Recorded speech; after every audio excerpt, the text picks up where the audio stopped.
Welcome to the Invisible Wheelchair Podcast. I'm Don Grothoff. I'm with Focus Healthy Family, Family OCD, and of course, the Invisible Wheelchair Podcast. Today I'm really doing an off-the-cuff podcast for you.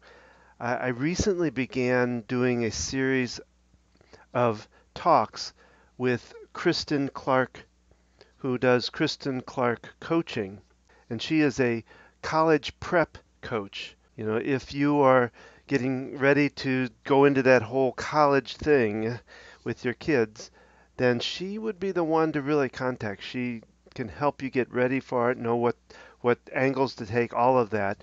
And you can check her out at KristinClark.com. That's KristinClark.com.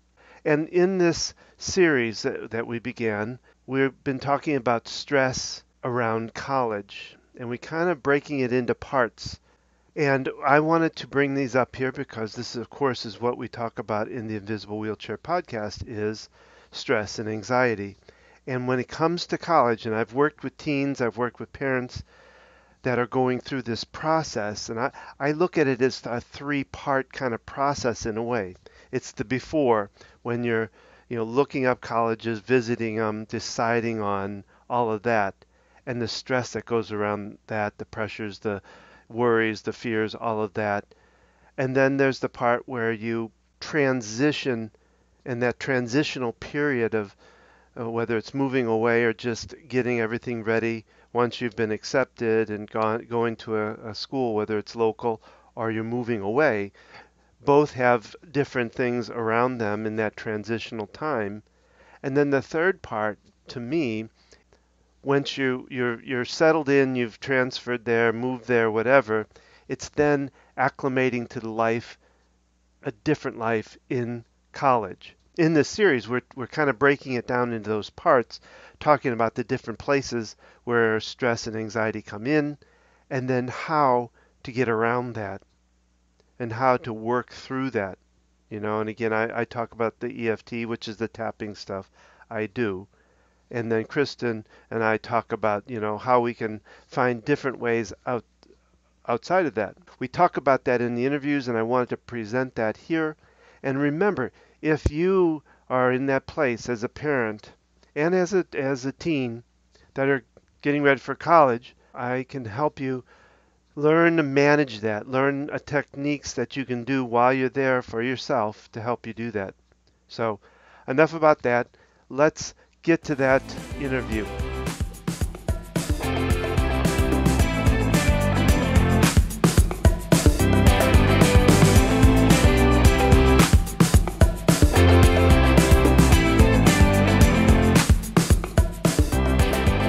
This is part one. Has a company called Focused Healthy Family. And what we're going to talk about today is how to manage stress and anxiety while planning for college. And we know as parents, this is a crazy, crazy stressful time. And I just want to let everybody know, if you chime in today, we would love to answer any questions that you have. Don's a wealth of knowledge. He can help out with all the stressors and help you understand them and help you get through them. So Don, will you tell me a little bit about what you do in your practice? Well, thank you, Kristin. I appreciate being here, and I appreciate the audience that's listening. What I do, and actually, I have a kind of a partner in this. My wife works with me. She's an occupational therapist, but we really help families that are dealing with what we went through.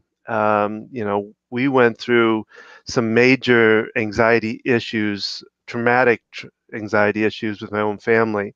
I have two kids that suffer with OCD, and it was really severe. And so what we went through, we don't want others to have to go through in dealing with that. So what we're doing now is really dealing with families that are dealing with that, showing them how they can get through it, and actually working with the whole family, because if one has anxiety, they all suffer from it. And that's why I call it Focus Healthy Family, because it really affects everybody. It really does, right? It kind of takes over the household, because everybody's got this focus on helping that person out. So it's important. Yeah. Yeah. So it's really, I work a lot with the mindsets and dealing with the baggage and all that kind of stuff that people are dealing with. And that when we talk about going to college, it's the parents too, as much as the kids going to college that has to deal with the anxiety and the stresses and the stuff. So Well, and like I always like to tell the parents of my clients, I work with students helping them to figure out a career path after high school. And, there's so much pressure on these mhm. kids today. But, one of the things that I always see is, and it's about this time of year that you've got, especially for the ones going off to college, you've got about 7 months of hell. It's we've got, the kids that are excited, but they're also scared. Mhm. There's scared that goes on in there. And then on the other side, you've got parents that are scared, but they're excited for Yeah. their kids. So there's so much emotion going on and, this huge amount of change that happens during this time frame. So tell us what you're seeing in your practice and give us, how we can work through this. Well, now with my own kids, I have one that has just gotten past his associate's degree and working towards his four-year plan, or the continuation. Um, his was pretty smooth in the fact, but he had trouble figuring out exactly what he wanted to do. And he took the same route I did when I was in college. I went to a community college first and got I kind of call it the I don't know if I'd say non-essential, but it's the basic stuff out of the way at an easy place, and then went to the four-year college, and that's kind of what he's doing. But it was a lot of stress on, do I do that or do I go to, and am I going to get the grades that are going to make it and all of that? We homeschool, so it was prepping him for that was a little bit easier because we just kind of played it into the whole time that he was doing it in preparation. My next youngest one, she's now 18, going to be 19. She's kind of going away from the college path. She's doing more. She wants to go more in what I would say the trade side of it. She's a dog person, and so she's going to an academy for dog training, becoming certified in dog training, all of that kind of stuff. So it's a whole different path that way. And Yeah, there was well, Don, I love that you bring that up though, because you're showing people too that you can be successful or have a different path. It's not just all college. You Yeah. know, the community colleges are great, the trade schools are great, and it all depends on what you want as your end goal. Well, and yeah, and I think that's where sometimes the some of the stress can come from, because the parents have an idea that it's almost like we set up a pattern in our life of, you go to school, you get good grades, you go to college, you get married, you have kids, you got the white picket fence, and the parent has that in the mind, but that's not the path the child wants. So whose path are we trying to fulfill here? Are the parents living vicariously by their own, what they wanted to do that they didn't get a chance to do? Um, so yeah, it was being able to open up and be open to that it doesn't have to be college. Yeah, I still would like her to go, but I'm not going to fight that bridge necessarily. Um, I love what you're bringing up on that too, because a lot of parents that I talk to, since this baby was put into their arms, their thought was, well, yeah, they're going to college. I'm going to start saving today. yeah. And to fast forward now to having a high schooler, and that may not be their path. I think parents kind of have to go through a little bit of an adjustment period too and say, that's okay. It really is about the student. Well, So, and so that's what a lot of times when I'm working with families, I actually work with the parents first. mhm. And a lot of, the toughest part is a lot of times the parents are like, well, they need the kid fix the child. The child is the problem. And in reality, it's a lot of times their own baggage sometimes that they're carrying that we have to get past so they can be more open to whatever, what the child wants instead of what they want. Dang it, Don, you're telling us it is their fault. It is our problem that our kids are all messed up, right? Well, it's hard to admit. We do the best we can as parents, and I don't. Very few parents are out there spitefully trying to do stuff. They just have this dream for their child that might be different than the dream of the child, and it has to come to a realization of what does the child want? What is it? What's gonna? Because if they're going there, damn it, because the parents, that's what they want me to do. I have to do that. It isn't going to be as good of an experience for them. It isn't going to be as good an education for them. They really need to go for what passion is theirs. You're right, because what we're seeing today is that 30% of kids that go off to college don't go back after their freshman year. And I think what you're bringing up is that scenario, that they might have been following that path because somebody else wanted it for them versus them having a clear idea of what that looked like. So now, when all of this stress is going on in the family, how can we as parents navigate through this? Well, one is being able, one of the big ones for us is communication. Being able to truly listen to the child, to understand, so that they can be able to freely express what they want. If they can't express that they don't want to go to that college, or they don't want to be a lawyer because dad says that's what you should be, a lawyer, they should be able to express that and handle that in being able to communicate with the parents. That people don't understand, and this is, we work very heavily in communication when it comes to a family, how much communication can cause drive anxiety up. I don't think we think about it in any of it, whether it's just with kids or with work or with anything. If we're communicating right, and if we're open to be able to listen and really understand and all of that, it can make things so much easier, and it can really keep anxiety down, keep behavior in a good place. So that's the first thing.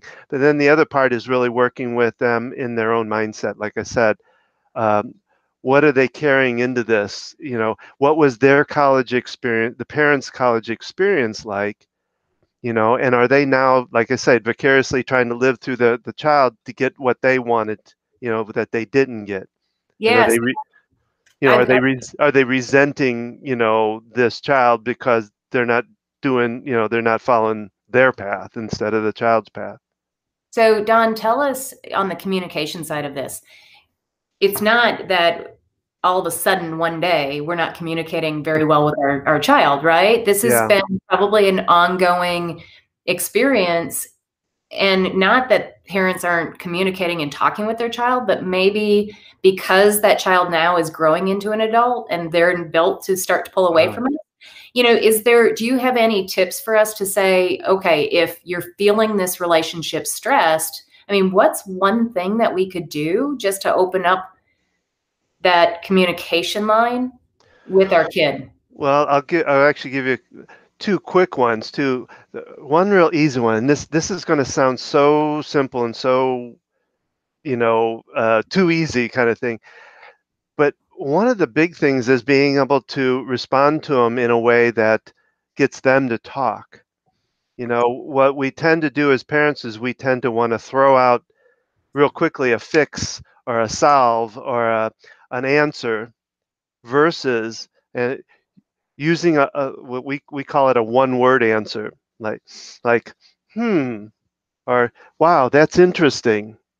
When they come at us with something, being able to just step back and go, okay, so you're really upset, and be quiet and let them talk, because most of the time they just want to get it out. They want to vent it out. They want to, and that helps. So that's one. The other thing is problem solving, brainstorming kind of thing.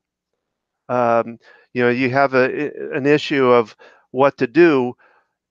Let them be part of it. Get them involved by, like I say, we call it problem solving, where you're, okay, you want to, you want to go to college. Okay, so let's just sit down and look at what your thoughts are on what you want to do. Tell you what I'd like to see you do. Let's write them all down. Boom, boom, boom, boom. No matter, even if they sound crazy to the parent or sound crazy to the child, write them down anyway. You know, I want to go to Hawaii to go to college, and they live in Maine, or something, and that's crazy to the parent. Write it down. It doesn't mean you have to do it. Mm-hmm. And then go through each one and talk about it.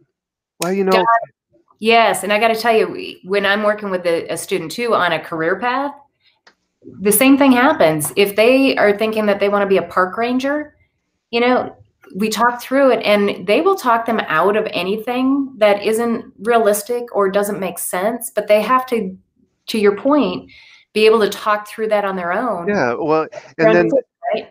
yeah, and not, and what you don't want to do is rebuttal it, no, that's stupid, going to be a forest ranger. Are you kidding me? You don't even like to go in the woods, or something like that. Versus, okay, so park ranger, let's think about that, uh, and using instead of but, you'd like to be a park ranger, but that ain't going to work. No, you'd like to be a park ranger. Well, the problem is blah, blah, blah, blah, blah, that that takes a lot. Are you able to, and then just talking through it Mm-hmm. instead of just knocking it down because it sounds crazy, So Yeah, so yeah, that is what you talked about first, and that is opening up I loved when you said just and you just yeah, sit there. And I'll tell you, in business as well as at home, being a parent, sometimes it's so hard to sit on your hands and just let it hang out there. But I'll tell you, once you've done it a couple times and you see them opening up, it's pretty amazing. Well, I always tell this one incident I had. This is back. I was in a different business, and I had a client call me with one of those phone calls where you almost have to pull the phone away. They were just that upset. Mm-hmm. We had done something that just kind of thing. And he went through all that, and I went, "Wow, you're really upset. I'd like to know a little bit more. Can you tell me that?" And it went totally dead on the other line. I had to are you still there? And he came back and he said, I've never had anybody approach me that way. Mm-hmm. And we end up working through it. By the time we were done, we worked out a solution. He was happy and it was done. I was amazed by it, but it was just a simple answer like that. And then I shut up and let him talk. So anyway. Yeah. And again, with our kids, we're so used to solving their problems. We've been solving problems since they've been a baby. Yeah. And no, it doesn't always come naturally. So, I enjoyed your story about starting with them, parents starting with yourself versus it's the kids' problem, because Yeah. I do think that, it really does start with us. The tone of the household starts with us. And a lot of times that means it's starting with mom, where she's kind of the calming force, or at least the families that I'm, interacting with, they're kind of the ones that lead the ship a lot when it comes to home life. Mhm. And again, I'm a mom, so, Yeah. a lot of blame for a lot of stuff, but I do think, really thinking about how we're approaching our kids is hugely important, and letting them fly at this point. They are getting ready to leave our house, and having these conversations is hugely important. Well, and the other part, the other, I guess, piece of advice, I guess, would that it's not too late to do this. Yeah. It would be nice if we started that pattern of communication, started that pattern of dealing with mind and all of that early.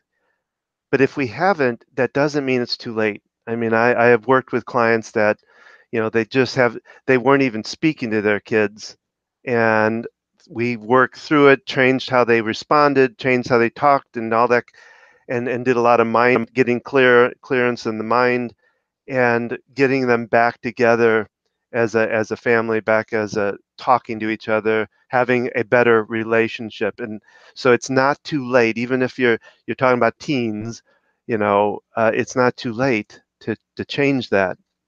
So Yeah, and I think that's a great place for us to end today.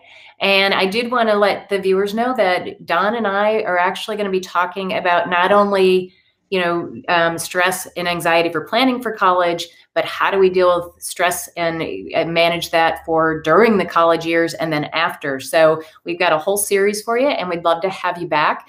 Don's information is scrolling across the bottom. www.focusedhealthyfamily.com. Definitely go out there and contact Don and connect with him there. And of course, you can connect with me at kristinclark.com, and that's scrolling along the bottom as well. So Don, thank you for joining us today, and I'm looking forward to the rest of the series. Thank you, Kristin. I really appreciate it. It was enjoyable to talk. Thanks. That concludes this podcast. Please leave me a comment or question below. That gives me good direction where to go on future podcasts. I would love to hear your invisible wheelchair stories if you're willing to share it. If you would, go to invisiblewheelchair.com and click on Tell Your Story. I want to remind you that OCD, obsessive compulsive disorder, is treatable, and I can help you get past OCD. So if you have heard this podcast and others, and you feel like you need further assistance and would like to spend some time with me working through any issues you have, then feel free to book a session at focusedhealthyfamily.com or familyocd.com, or you can call me at 704-562-1630. I also offer $85 off initial discovery session if you mention that you heard it on this podcast. Finally, don't forget that there is a tapping recording that coincides with this podcast you may want to take advantage of. I hope you have enjoyed this podcast and will join me for the next one. Remember to keep tapping, talking, and transcending your life to new heights. Thank you, and have a great day.